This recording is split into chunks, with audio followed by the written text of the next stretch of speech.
Sa loob ng pinakamataas na palapag ng Ibanez Development Corporation, hindi natutulog ang liwanag mula sa malaking bintana ng opisina ni Rafael Ibanez. Sa edad na 34, ang kanyang pangalan ay katumbas ng kapangyarihan, labis na yaman at malamig na paghahari sa mundo ng negosyo. Para sa mga taong nakapaligid sa kanya, si Rafael ay isang lalaking walang puso, isang CEO na itinapon ng lahat ng emosyon kapalit ng walang kapantay na tagumpay. Ngunit walang sinuman ang nakakaalam kung ano ang totoong nakatago sa likod ng kanyang tahimik at matigas na mukha. Bawat gabi, sa gitna ng katahimikan at gawaing tila walang katapusan, muling nagbabalik sa kanyang isip ang isang pangalan, Clarice. 6 na taon na ang nakakalipas. 6 na taon mula nung maramdaman niya ang init ng isang simpleng pagmamahal mula sa dating kasambahay ng kanilang mansyon. Ang babaeng nagturo sa kanyang puso kung paano tumibok. At 6 na taon na rin mula nung ipamukha sa kanya ng kanyang inang si Doña Victoria na ang pagmamahal na iyon ay isang malaking kasinungalingan lamang. Ang mga peking patunay na pinalabas na nagnakaw at tumakas si Clarice kasama ang ibang lalaki ay naging matulis na patalim na pumatay sa katauhan ng dating Rafael. Subalit habang pilit na kinakalimutan ni Rafael ang nakaraan, libo-libong kilometro ang layo mula sa marangyang lungsod, namumuhay sa isang tahimik na sulok ng Bicol, si Clarice de la Cruz. Sa isang simpleng bahay na gawa sa kawayan at kahoy, walang mamahaling gamit, ngunit puno ng buhay. Sapagkat sa kabila ng pananakot, pagpapalayas at sakit na ipinadama sa kanya ng pamilya Ibanez, hindi umalis si Clarice ng nag-iisa. Nagtago siya sa probinsya dala ang isang lihim na kahit kailan ay hindi naisip ng pamilya Ibanez. Isang lihim na natuklasan lamang niya sa loob ng malamig na kwarto ng ospital, 6 na taon na ang nakararaan. Hindi lamang isa, hindi 2, kundi 6 na sanggol ang dinala at isinilang niya ng mag-isa. Sina Ethan, Liam, Caleb, Lucas, Sophia at Mia. 6 na magkakaibang personalidad. 6 na maliliit na buhay na nagtataglay ng mga mata, ilong at dugo ng CEO na naniniwalang pinagtaksilan niya. Inilaan ni Clarice ang bawat patak ng kanyang pawis at luha upang protektahan ang kanyang mga anak mula sa kapangyarihan ng mga Ibanez. Hindi alam ni Rafael na ang kanyang sariling dugo at laman ay tumatakbo sa ilalim ng simpleng araw sa probinsya, habang nagtatanong kung sino at nasaan ang kanilang ama. Hindi rin alam ni Clarice na ang tadhanang pilit niyang tinatakbuhan ay dahan-dahan ng gumagawa ng paraan upang pag-isahin ang dalawang mundong magkaiba.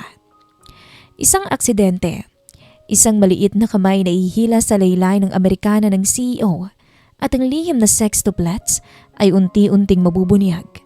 Isang katotohanang magwawasak sa mga kasinungalingan ng nakaraan at magpapasiglab ng isang laban para sa pag-ibig, tiwala at pamilya.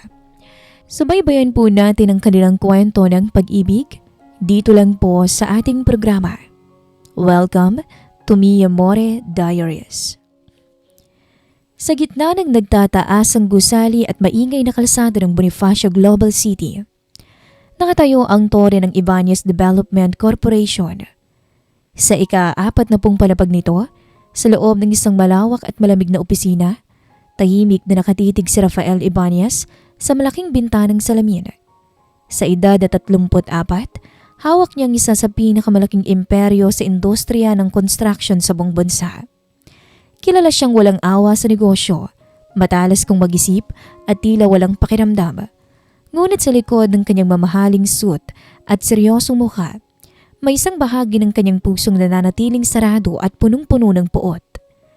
6 na taon nang nakakalipas mula nang mawala sa buhay niya ang tanging babaeng nagparamdam sa kanya ng tunay na pagmamahal.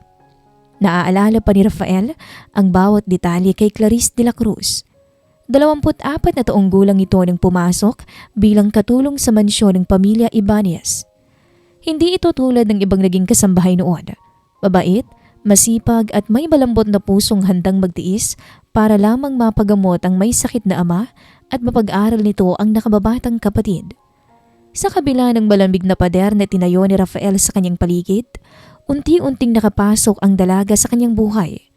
Sa bawat gabi na nagpupuyat si Rafael sa kanyang mga papeles, si Clarice ang naghahatid ng mainit na kape at tahimik na nakikinig sa kanyang mga pagod. Naging lihim ang kanilang pag-iibigan. Alam nilang dalawa na hindi kailanman tatanggapin ang lipunan ng kanilang pag-iibigan, lalo na ng kaniyang pamilya. Ang relasyon ng isang tagapagmana at ng isang katulong, kailanman ay hinding-hindi nila matatanggap. Ngunit sapat na kay Rafael ang bawat sandaling kasama si Clarice. Hanggang sa dumating ang araw na natuklasan ng kanyang inang si Doña Victoria ang tungkol sa kanila. Galit ang sumalubong kay Rafael pag-uwi niya noon mula sa isang business trip sa ibang bansa. Wala na si Clarice sa mansyon at ang mas masakit, ipinamukha sa kanya ng kanyang ina na tumakas ang babae kasama ang malaking halaga ng pera at ang dati nitong kasintahan. Ipinakita sa kanya ang mga peking ebidensya at mga liham na nagpapatunay na ginamit lamang siya ni Clarice. Dahil sa matinding galit at panlulumo, pinaniwalaan iyon ni Rafael. Isinara niya ang kanyang puso at ibinuhos ang buong buhay sa trabaho. Ngunit ang hindi alam ni Rafael, iba ang tunay na nangyari. Sa isang tahimik at simpleng bayan sa Bicol, namumuhay ng tahimik si Clarice kasama ang kanyang 6 na anak. Pagkababa niya sa bus, 6 na taon na ang nakararaan. Pagod at sugatan ang kanyang puso mula sa pananakot at pagpapalaya sa kanya ni Doña Victoria. Sa ospital pa lamang sa probinsya niya nalaman ang isang katotohanang nagpabago sa buong buhay niya. Hindi lamang isa, kundi 6 na sanggol ang kanyang dinadala. Natakot si Clarice. Alam niyang kapag nalaman ng pamilya Ibanez ang tungkol sa mga bata, kukunin ng mga ito ang kanyang mga anak at ilalayo sa kanya. Hindi niya kakayanin yon. Kaya pinalitan niya ang kanyang pangalan sa pamayanan. Nagtago siya sa pinakamalayong lugar at nagsumikap na palakihin ang mga bata ng mag-isa sa tulong ng kaniyang kapatid. Ngayon, 30 taong gulang na si Clarice. Nakatayo siya sa maliit na beranda ng kanilang bahay habang pinagmamasdan ang 6 na batang naglalaro sa bakuran. Ang mga ito ay sina Ethan, Liam, Caleb, Lucas, Sophia at Mia. Bagamat magkakaparehas at sabay-sabay na pinanganak, napakalaki ng pagkakaiba ng kanilang mga personalidad. Si Ethan, ang pinakamatanda sa pakiramdam at may matalas na isip.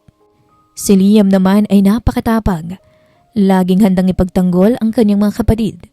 Si Caleb ang tahimik ngunit napakasipag naman mag-aral.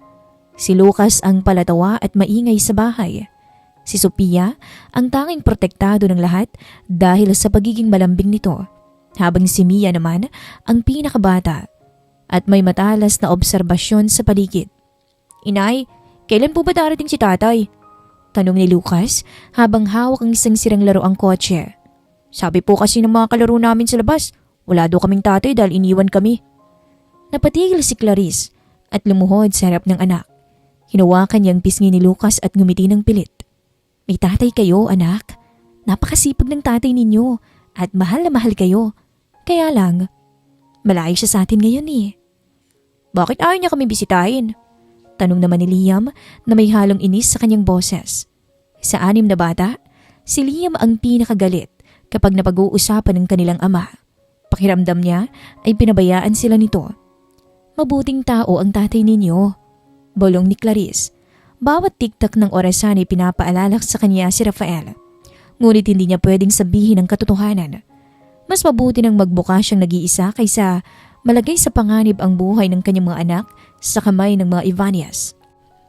Isang araw, kailangang lumuwas si Clarice sa kalapit na lungsod upang maghatid ng mga tahinyang damit na binibenta sa isang maliit na butik. Isinama niya si Ethan upang tulungan siya sa pagbubuhat ng mga gamit. Samantala, sa parehong lungsod din si Rafael para sa inspeksyon ng isang bagong lupain na itatayong mall. Tapos na ang kanyang pagpupulong at naglalakad siya pabalik sa kanyang sasakyan kasama ang kanyang personal assistant.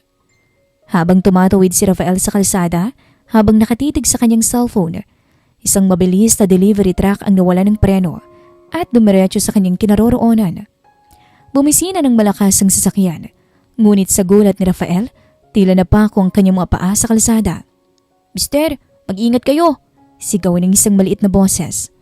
Bago pa man tumama ang truck, isang maliit na kamay ang humila sa laylay ng coat ni Rafael at buong lakas siyang itinulak patungo sa bangketa. Tumamba silang dalawa sa semento habang mabilis na lumampas ang truck at bumangga sa isang posting kalapit. Hingal na napaupo si Rafael sa bangketa. Hawak niya ang kanyang dibdib habang mabilis ang tibok ng puso. Inayos niya ang kanyang salamin at tiningnan ang batang nagligtas sa kanya. Isang batang lalaki na may maayos na suot na damit, ngunit may kaunting dumi sa pisngi, ang nakaupo rin sa gilid niya. Inangat ng batang kanyang ulo at tiningnan si Rafael. Napatigil si Rafael. Tila huminto ang kanyang mundo.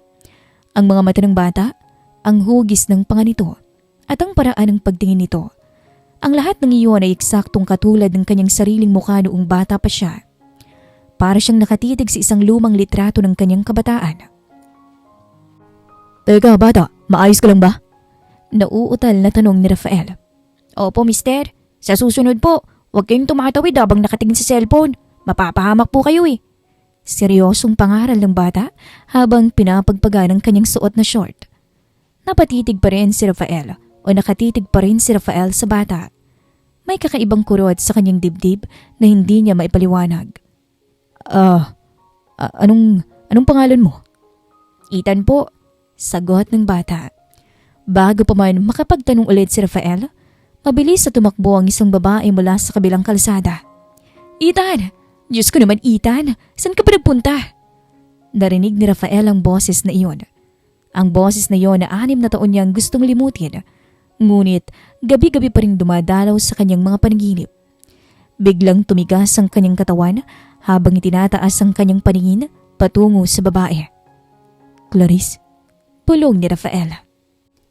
Naniga si Rafael sa kanyang kinaroroonan habang nakatitig sa babaeng mabilis na lumapit sa kanila.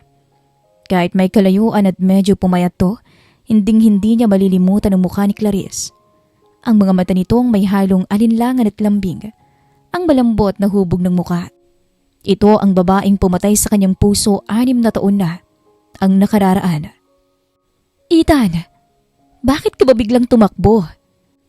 Hingal na sigaw ni Clarice habang mabilis na niyakap ang anak.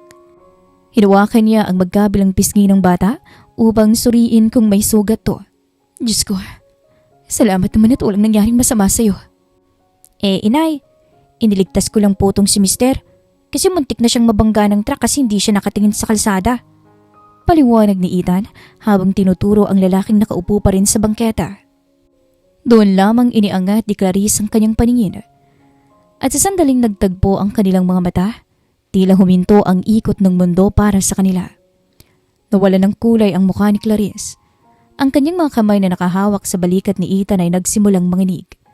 Sa dami ng taong pwedeng makasalubong sa malaking lungsod na ito, bakit ang lalaking pinilit pa niyang o pilit niyang tinatakbuhan ang itinuturo ng tadhana? Rafael? Mahinang usal ni Clarice. Mabilis siyang tumayo at hinila si Ethan sa kanyang likuran. Tila ginagamit ang sariling katawan bilang depensa. Tumayo rin si Rafael. Inayos niya ang kanyang suot na Amerikana habang ang kanyang mga mata ay naglalagablab sa halo-halong emosyon. Galit, pangungulila at matinding pagtataka. Clarice, malamig at mababang boses na sabi ni Rafael. 6 na taon. 6 na taon akong pinaniwala ng lahat na nawala ka na kasama ng lalaki mo at ang perang ninakaw mo sa pamilya ko. Napakunot ang noon ni Clarice. Sakit at galit ang gumapang sa kanyang dibdib. Hanggang ngayon pala, naniniwala pa rin si Rafael sa mga kasinungalingang binuo ng kanyang ina. Wala akong ninakaw sa iyo, Rafael. At wala akong kasamang ibang lalaki nung umalis ako. Seryoso ngunit may panginginig na sagot ni Clarice. Umalis ako dahil yun ang dapat. Masaya na ako sa buhay ko ngayon. Huwag mo na kaming guguluhin pa. Hahawakan na sana ni Clarice ang kamay ni Ethan upang mabilis na umalis nang humakbang ng mabilis si Rafael at hinawakan ang kanyang bisig. Hindi marahas ang pagkakahawak, ngunit sapat upang hindi siya makagalaw. Umalis ka nang walang paalam at ngayon sasabihin mo sa akin na masaya ka na. Asik ni Rafael. Ngunit bago pa siya makapagsalita ng higit pa, tumingin siya sa batang lalaki na nakatayo sa likod ni Clarice. Si Ethan ay nakatingin sa kanya ng may matapang at seryosong mukha. Walang takot sa mga mata ng bata. At muli, napansin ni Rafael ang hindi maikakailang pagkakahawig nito sa kanya. Ang hugis ng kilay, ang matangos na ilong, pati ng paraan ng pagtayo nito. "Sino ang batang to, Clarice?" Tanong ni Rafael habang unti-unting lumalalim ang hinala sa kanyang isip. "Anak ko siya." Mabilis na sagot ni Clarice habang pilit na iniiwas ang tingin. "Ilang taon na siya?" "Oy, lalaki, bitawan mo si inay," sigaw ni Ethan habang pilit na tinutulak ang kamay ni Rafael mula sa braso ng kanyang ina. "Huwag mo sasaktan ng inay ko." Tiningnan ni Rafael ang bata. Ang lakas ng loob nito at ang pagiging protektado sa ina ay kakaiba para sa isang 6 na taong gulang pa lamang na bata. Lumukso ang puso ni Rafael sa napagtanto. 6 na taon. 6 na taon na siya, tama ba? Tanong ni Rafael kay Clarice na ngayon ay halos pumutok na ang dibdib sa kaba. "Clarice, sabihin mo nga sa akin ang totoo. Akin ba ang batang to?" "Hindi." Mabilis sa tanggi ni Clarice habang napapaluha. "Hindi mo siya anak. Wala kang karapatan sa kanya. Magsama kayo ng mayaman mong pamilya at layuan niyo kami." Nang makawala sa pagkakahawak, mabilis na hinila ni Clarice si Ethan at patakbong lumayo patungo sa sakay ng jeep. Naisip niyang kailangan nilang makauwi agad sa probinsya bago pa sila masundan ng mga tauhan ni Rafael. Naiwang nakatayo si Rafael sa bangketa. Hindi niya hinabol ang dalawa dahil sa labis na pagkabigla. Ngunit hindi ibig sabihin nun ay hahayaan niya na lang silang mawala muli. "Sir Rafael, maayos lang po ba kayo?" Mabilis na tumakbo ang kanyang personal assistant na si Marco kasama ang 2 security detail. "Tatawag po ba kami ng ambulansya?" "Hindi na kailangan." Malamig na sabi ni Rafael. Bagamat mabilis pa rin ang tibok ng kanyang dibdib. Humarap siya kay Marco. "Ipag-utos mo sa lahat ng private investigator natin. Hanapin ninyo kung saan nakatira si Clarice de la Cruz. Gusto ko malaman ang lahat tungkol sa buhay niya sa nakalipas na 6 na taon.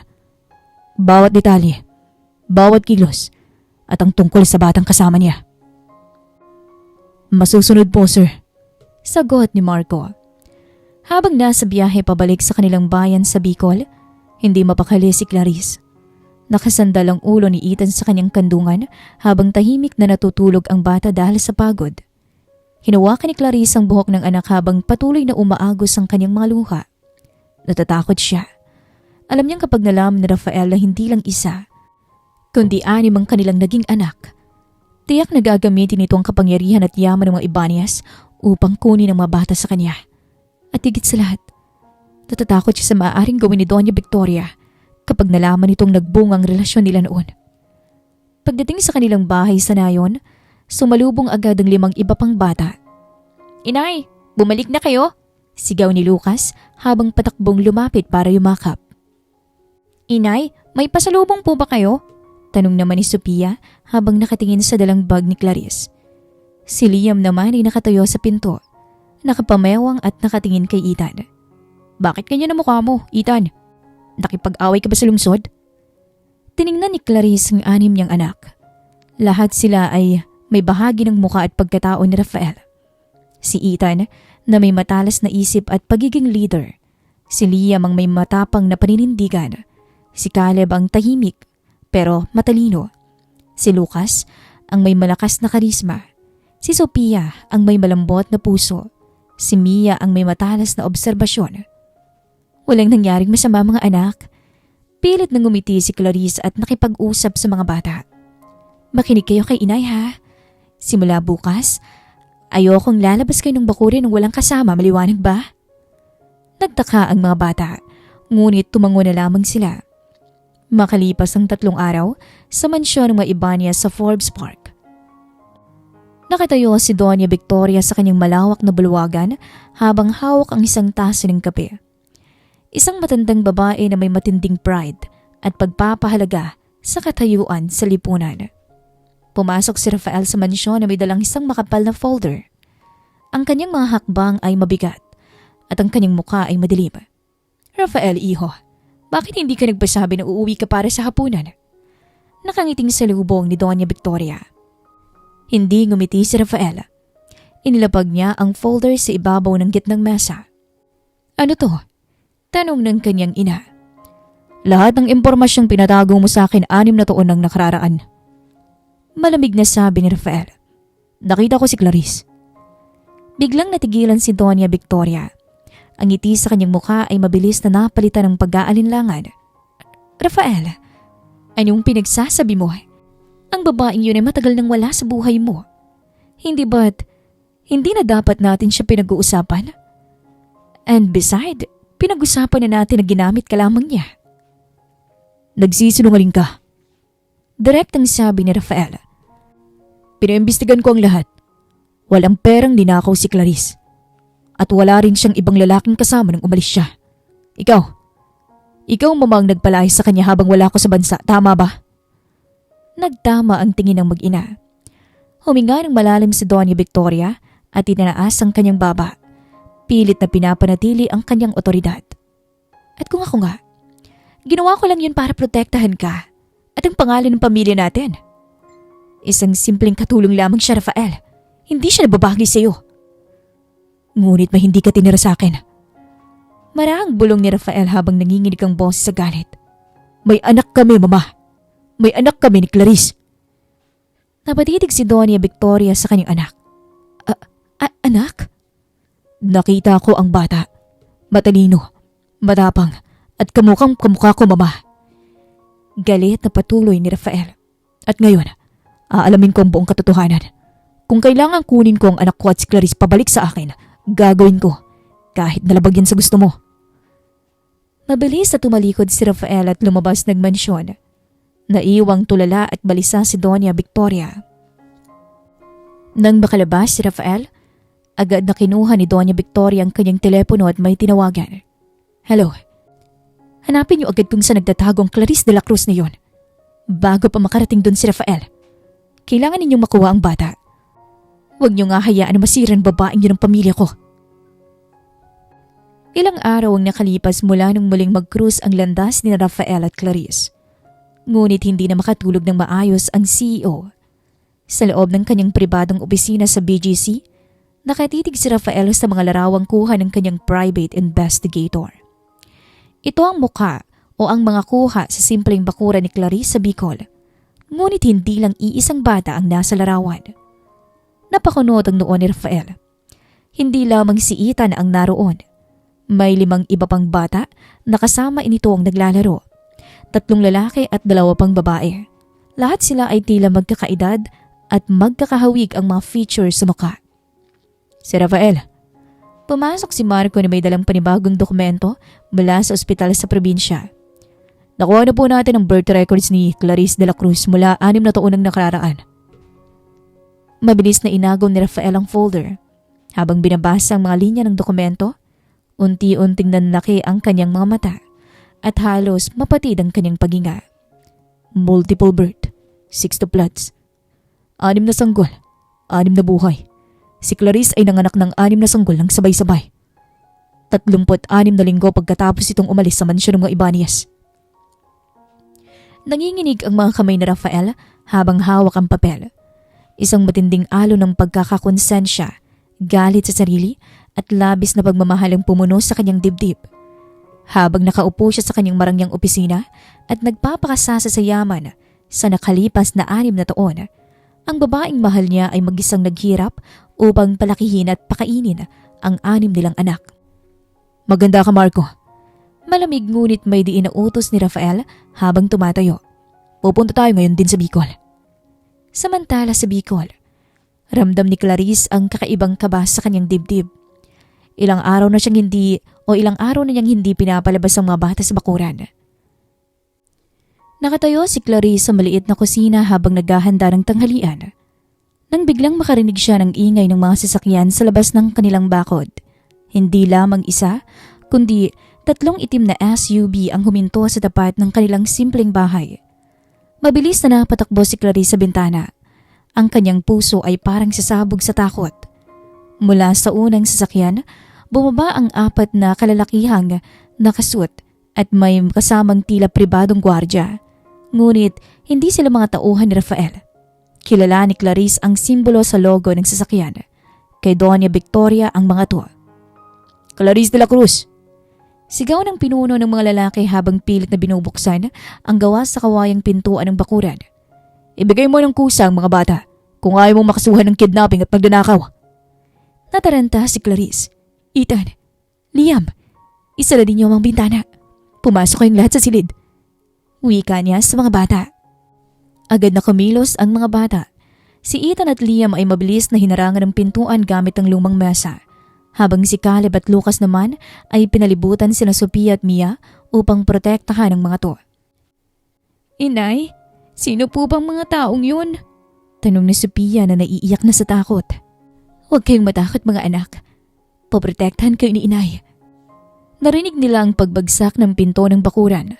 Pumasok ang mga tauhan ni Doña Victoria at nagsimulang pilitin na buksan ang pintuan ng bahay nila. Akin ang mga bata.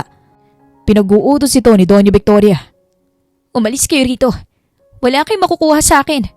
Sigaw ni Clarice habang tinutulak ang pinto. Ngunit dahil sa dami ng mga lalaki, madaling nasira ang lumang pintuan ng bahay. Pumasok ang dalawang gwardiya at hinawakan sa magkabilang braso si Clarice. Bitawan ninyong inay ko! Galit na sigaw ni Liam. Kumuha ang bata ng isang lumang laruan at ibinato sa gwardya, ngunit mabilis siyang tinulak ng lalaki patungo sa sahig. Isang gwardya ang lumapit kina Sophia at Mia upang bitbitin ang mga ito pabalik sa sasakyan. Umiiyak ang dalawang bating babae habang pilit na kumakapit kina Ethan at Caleb. Ngunit bago pa man makalabas ng pinto ang mga tauhan ni Doña Victoria kasama ang mga bata, isang malakas na tunog ng preno ang umalingaw-ngaw sa buong paligid. Isang mabilis na itim na sasakyan ang dumating at humarang mismo sa pintuan ng bakuran. Bumukas ang pinto nito at mabilis na bumaba si Rafael kasama si Marco at anim na malalaking security detail ng Ibanez Corporation. Bitawan ninyo sila! Sigaw ni Rafael na umalingaw-ngaw sa buong bakuran. Napatigil ang mga tauhan ni Doña Victoria. Nakilala nila ang kanilang boss. Naniningkit sa galit si Rafael. Nakita niya ang kalagayan ng bahay, ang nasirang pinto at ang umiiyak na si Clarice na hawak ng dalawang lalaki at ang anim na maliliit na paslit na nakatitig sa kanya nang may takot at pagtataka. Ang galit sa dibdib ni Rafael ay pumutok. Lumapit siya at buong lakas na sinuntok ang gwardyang nakahawak kay Clarice dahilan upang mabitawan nito ang babae. Agad na dinaluhan ni Rafael si Clarice at inalalahan nitong tumayo. Ayos ka lang ba? Nag-aalalang tanong ni Rafael habang hawak ang balikat ni Clarice. Rafael, hindi makapaniwalang bulong ni Clarice. Humarap si Rafael sa mga tauhan ng kanyang ina. Ang kanyang mga mata ay punong-puno ng matinding puot. Sino ang nagbigay sa inyo ng karapatang pasukin ang pamilya ko? Sir Rafael, utos mo ito ng inyong ina na si Doña Victoria. Umalis kayo rito bago ko pa kayo ipakulong lahat dahil sa trespassing at kidnapping ginagawa ninyo. Banta ni Rafael. Sabihin ninyo sa aking ina na wag siyang manghihimasok sa buhay ko at ng aking pamilya kung ayaw niyang mawala ang lahat sa kanya. Dahil sa takot sa galit ng CEO, mabilis na tumakbo pabalik sa kanilang mga sasakyan ang mga tauhan ni Doña Victoria at mabilis na umalis. Tahimik na bumalik ang kapayapaan sa loob ng maliit na bahay, ngunit ang tensyon ay nananatili. Lumingon si Rafael sa anim na bata. Nakatayo silang anim sa isang linya sa likod ni Clarice. Nakatitig si Rafael sa kanila ng isa-isa. Si Ethan ang matapang na nagligtas sa kanya sa kalsada. Si Liam ang nakatitig sa kanya ng may matinding galit at may galos sa siko. Si Caleb ang tahimik na nakahawak pa rin sa libro. Si Lucas ang nakatingin sa kanya ng may pagtataka. Si Sophia at Mia na parehong nakatago sa likod ng kanilang mga kapatid habang pinupunasan ang kanilang mga luha. Bawat isa sa kanila ay may bahagi ng kanyang muka. Dahan-dahang lumuhod si Rafael sa harap ng anim na bata. Ang matigas at malamig na CEO ay unti-unting nawala. Ang natira lamang ay isang amang pinaluha ng katotohanan. Anim, nauutal na sabi ni Rafael habang pumapatak ang kanyang mga luha. Anim mga anak natin, Clarice. Tumingin si Clarice sa kanya. Puno ng luha ang mga mata. Patawarin mo ako, Rafael. Natakot ako. Natakot akong kukunin sila ng pamilya mo sa akin. Inabot ni Rafael ang kamay ng pinakamalapit sa kanya, si Sophia. Ngunit mabilis na humakbang sa harap nito si Liam at itinulak ang kamay ng lalaki. "Huwag mo kaming aawakan," sigaw ni Liam. "Sino ka ba? Bakit ngayon ka lang dumating? Nasaan ka ba nung nagkasakit kami? Nasaan ka nung naghihirap si inay?" Napatigil si Rafael. Ang mga salita ng kanyang sariling anak ay parang isang patalim na sumasaksak sa kanyang puso. Tumingin siya sa 6 na bata at nakita ang halo-halong emosyon sa mga mukha ng mga to. Takot, alinlangan at galit. Alam ni Rafael na hindi magiging madali ang lahat. Hindi sapat ang perang mayroon siya upang mabawi ang 6 na taong nawala. Ngunit sa sandaling yon, nangako siyang gagawin niyang lahat upang mabuo muli ang kaniyang pamilya. Nalukot ang dibdib ni Rafael habang nakatingin sa 6 na tinititigan siya ng may matinding alinlangan. Ang mga salita ni Liam ay patuloy na umuukil-kil sa kanyang isip.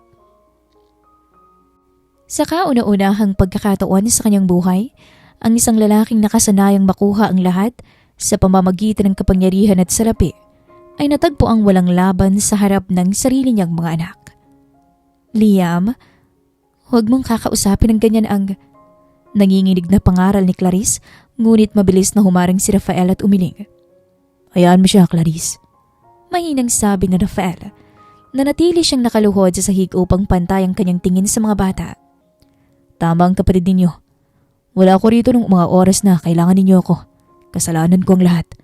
Nagpadala ako sa galit at sa mga kasinungalingan ng hindi malang inaalam ang totoong nangyari." Tumingin si Rafael kay Ethan na nakatayo sa gitna ng kanyang mga kapatid. "Ethan, salamat sa pagliligtas mo sa akin ng isang araw. At patawarin ninyo ako dahil pinabayaan ko ang inay ninyo at kayong 6. Si Ethan ay nanatiling tahimik ngunit nakatitig ng matalas sa ama.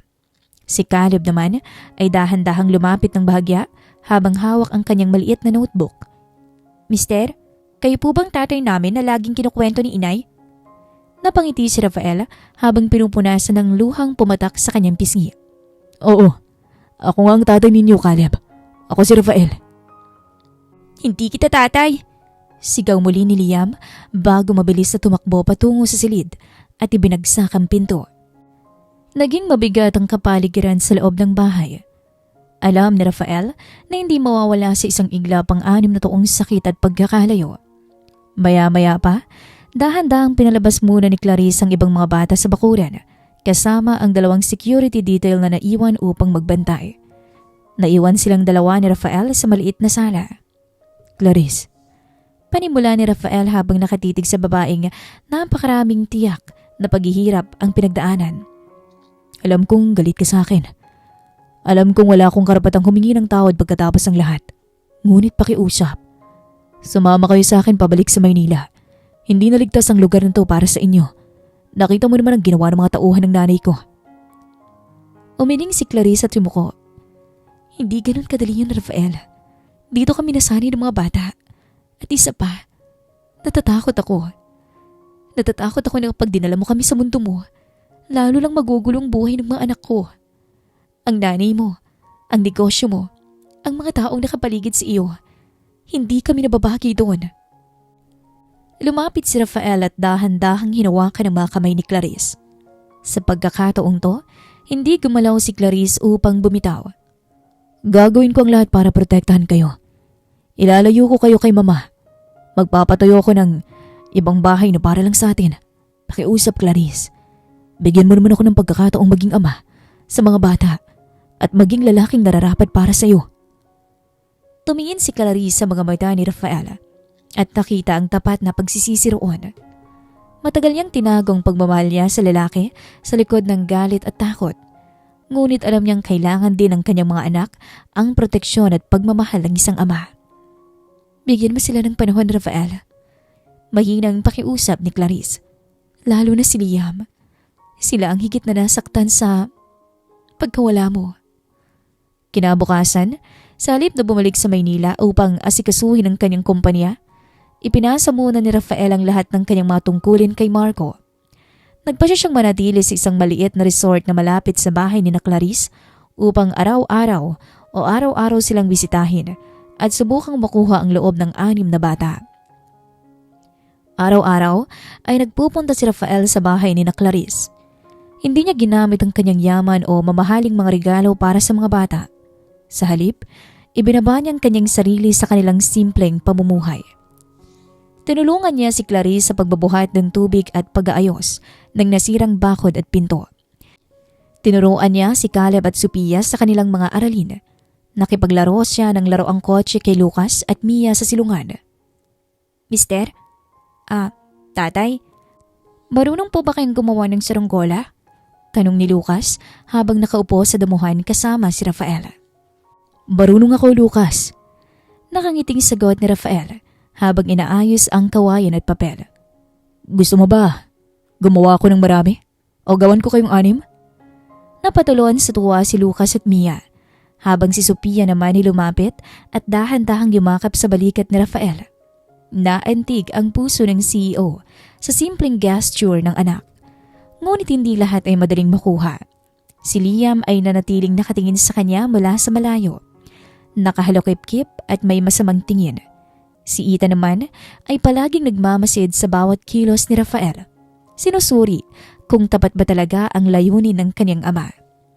Isang hapon, habang naglalakad si Rafael sa tabing ilog kasama si Ethan upang maghanap ng magagandang bato para sa proyekto ni Caleb sa paaralan, nagkaroon ng pagkakataon ng dalawa na mag-usap nang sila lamang. Gusto mo ba talaga si inay? Biglang tanong ni Ethan habang nakatingin sa ilog. Napatigil si Rafael sa paglalakad at humarap sa bata. Mahal na mahal ko ang nanay mo, Ethan.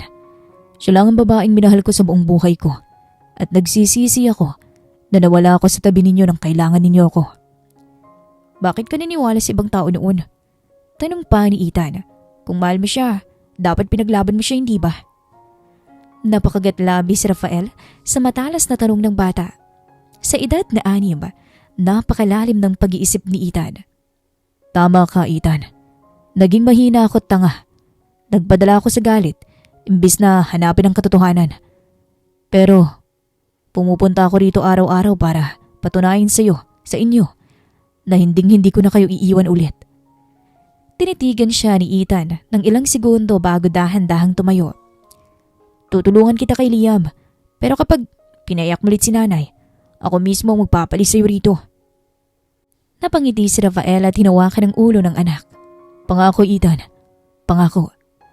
Samantala sa Maynila, hindi naging tahimik si Doña Victoria. Matapos ang kabiguan ng kanyang mga tauhan sa Bicol at ang banta ng kanyang anak, lalo siyang nagalit. Nakatayo siya sa kanyang opisina habang nakikipag-usap sa kanyang abogado. Doña Victoria, kung totoong may 6 na anak si Rafael kay Clarice, may illegal na karapatan ng mga bata sa manat ari-arian ng Ibanez kapag kinilala sila ng inyong anak. Paliwanag ng abogado. Hindi ko hahayaan ang mga anak ng isang dating katulong ang magmamanang na imperyong pinaghirapan ng pamilya namin. Kalit na sigaw ng matanda habang binabagsak ang kanyang kamay sa mesa. Kung ayaw makipag-cooperate ni Rafael, ako mismo ang gagawin ng paraan para mawala ang babaeng yun at ang mga bata sa buhay namin. Kinuha ni Doña Victoria ang kanyang telepono at may tinawagan na isang misteryosong tao sa kabilang linya. May kailangan kang tapusin para sa akin. Siguraduhin mong sa pagkakataong to, walang makakaligtas. Nabalot ng dilim ang tahimik na bayan sa Bicol habang ang kalangitan ay nagbabanta ng isang malakas na bagyo. Sa loob ng simpleng bahay, sama-samang kumakain ang hapunan ng pamilya Ibanez at De La Cruz. Sa kauna-unahang pagkakataon, sa loob ng 6 na taon, kompleto silang nakaupo sa iisang hapagkainan. Kahit na nanatiling malamig si Liam at hindi gaanong kumikibo, damang-dama ni Rafael ang unti-unting pagbabago sa pakikitungo ng iba pang mga bata. Si Lucas ay patuloy na nagkukwento tungkol sa kanyang paboritong kanta, habang si Mia at Sophia naman ay masayang nag-aagawan. Si Clarice ay tahimik na nakatitig sa kanila. May ngiti sa mga labi ngunit may halong kaba sa dibdib habang naririnig ang malakas na ihip ng hangin sa labas. Biglang namatay ang ilaw. Dumilim ang buong bahay at umalingaw-ngaw ang malakas na kulog. Napasigaw si Sophia habang mabilis na kumapit sa braso ni Rafael. Huwag kayong matakot, nandito si tatay. Kalmadong sabi ni Rafael habang agad na inilabas ang ilaw ng kanyang telepono at pinalibutan ng yakap ang mga bata. Ngunit bago pa man makakuha si Clarice ng kandila, biglang nabasag ang salamin ng bintana sa sala. Isang maliit na bote na may nakasinding basahan ang itinapon sa loob ng bahay. Isang Molotov cocktail. Pabilis na kumalat ang apoy sa mga kortina at gawa sa kawayang pader ng bahay. Napasigaw si Caleb habang umaatras ang mga bata. Mabilis na kumilos si Rafael. Clarice, ilabas mo ang mga bata sa likod, bilis! Binalot ng usok ang buong bahay. Sa gitna ng kaguluhan, pinalabas ni Clarice na Ethan, Caleb, Lucas, Sophia at Mia patungo sa bakuran. Ngunit nang bilangin ni Clarice ang mga bata sa labas, napasigaw siya sa takot. Si Liam! Nasaan si Liam? Sa loob ng nasusunog na bahay, naipit si Liam sa kanyang silid dahil bumagsak ang isang nasusunog na haligi sa pinto. Sigaw ng sigaw ang bata habang umiiyak at natatakot sa usok.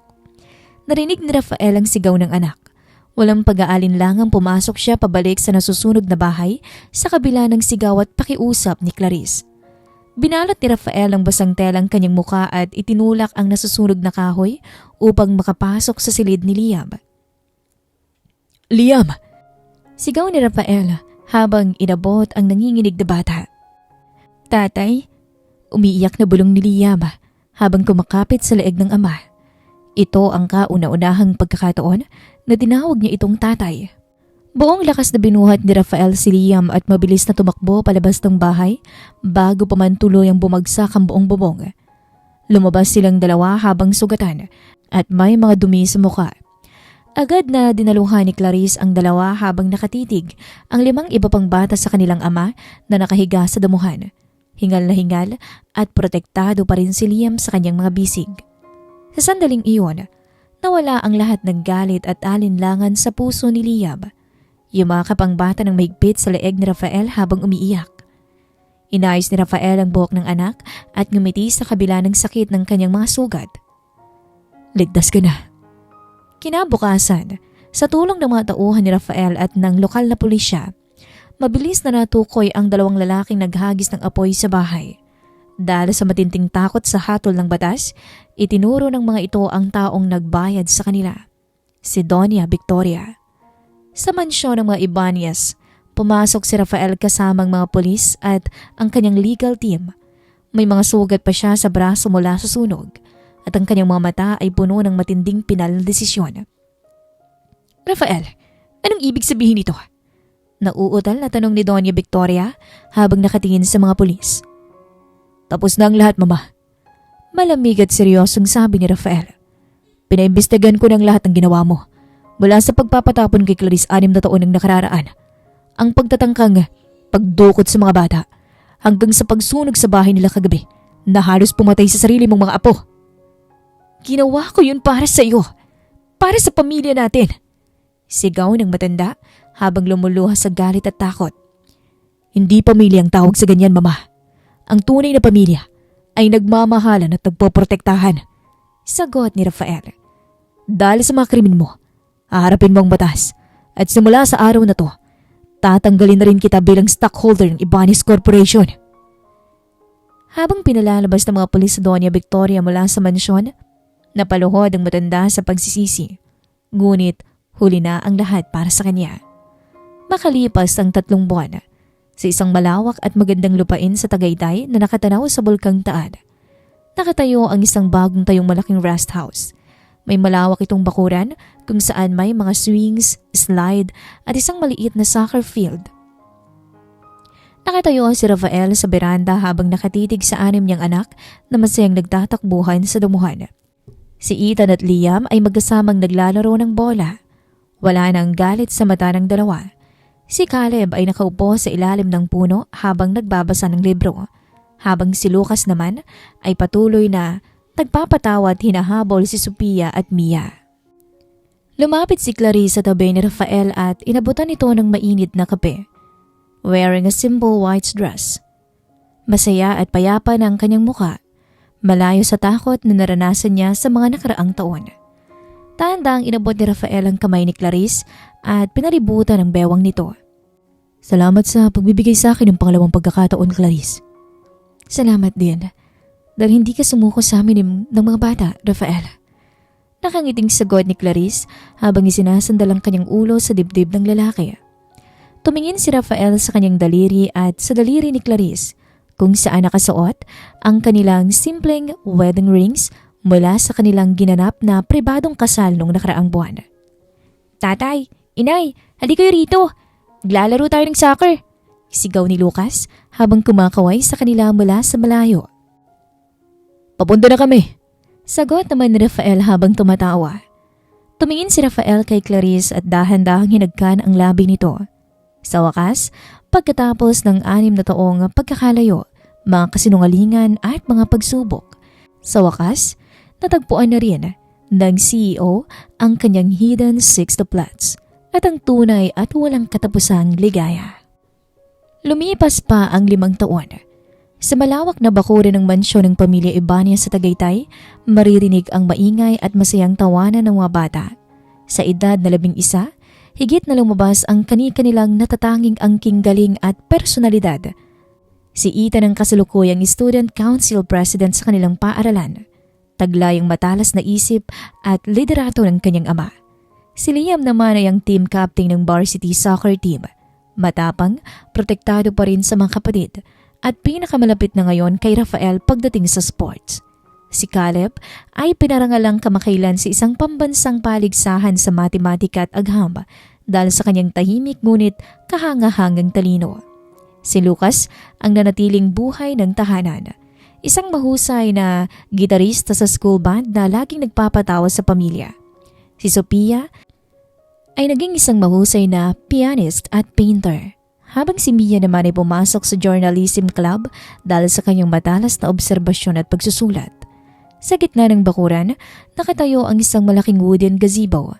Nakaupo si Rafael sa gilid ng mesa habang tinitingnan ang report card ng 6 na bata.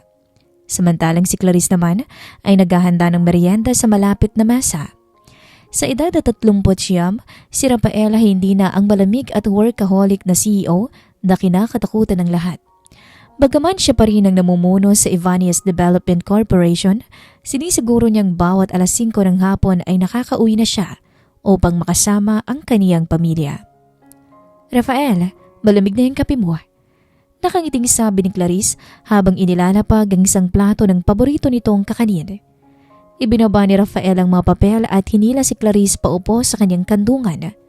Niyakap ito mula sa likod at iniyok-yok ang muka sa leeg ng asawa. Naiisip ko lang kung gaano ako kaswerte, Clarice. Kung hindi dahil sa katapangan mo ng mga taong wala ako, hindi lalaking ganito kababait at katatalinong mga anak natin. Humarap si Clarice sa kanya at hinawakan ang magkabilang pisngi ng asawa. Ginagawa ko lang lahat bilang ina, Rafael. Pero ang pagkumpleto sa buhay natin, ikaw ang gumawa niyan. Pinalitan mo ng pagmamahal ang lahat ng takot at galit sa puso nila. Biglang tumakbo ang 6 na bata patungo sa gazebo. Hingal na hingal at nag-aagawan sa isang malaking photo album na kinuha ni Mia mula sa sala. Inay, tay, tingnan niyo to oh. Sigaw ni Lucas habang tinuturo ang isang lumang litrato. Ito yung litrato natin sa Bicol nung pumunta si tatay. Ang dungis-dungis pa natin, Liam, dito oh, kasi umiyak ka. Hoy, hindi ako umiyak noon, napuling lang ako. Pabilis na pagtatanggol ni Liam habang namumula ang mga tenga. Nagtawanan ng lahat. Kinuha ni Ethan ang photo album at dahan-dahang inilipat ang mga pahina. Naroon ang mga litrato ng kanilang simpleng buhay sa probinsya at ang kanilang paglipat sa Tagaytay at ang kasal ni Rafael at Clarice, pati na rin ang mga graduation ng mga bata. Tatay, tanong ni Sophia habang nakasandal sa braso ni Rafael. Naisip mo pa rin ba minsan si Lola Victoria? Napatigil ang lahat at tumahimik ang paligid. Matapos ang hatol ng korte, nanatili si Doña Victoria sa isang pasilidad dahil sa matinding sakit at pagtanda. Hindi kailanman pinagkaita ni Rafael ang kanyang ina ng tulong pinansyal at medikal. Ngunit pinili niyang panatilihin ang ligtas na distansya para sa kanilang pamilya. Naiisip ko siya, anak. Mahinang sagot ni Rafael habang hinahawakan ang kamay ni Sophia. At ipinagdarasal ko na sana ay matagpuan din niya ang kapayapaan sa puso niya. Pero ang pinakamahalaga ngayon ay ang pamilyang mayroon tayo rito. Tumingin si Rafael kay Clarice at dahan-dahan silang nagpalitan ng ngiti. Ang dating lihim na pag-iibigan ng isang CEO at ng isang kasambahay na sinubukang sirain ng galit, poot at mataas na lipunan ay nagbunga ng isang matibay na pamilyang binuo ng pagpapatawad at walang katapusang pagmamahal. Inilabas ni Mia ang isang instant camera at inayos to sa ibabaw ng mesa. "Oh, bilis! Family picture tayo bago matapos ang timer." Agad na nagtipo ng 6 na bata sa paligid ni Rafael at Clarice.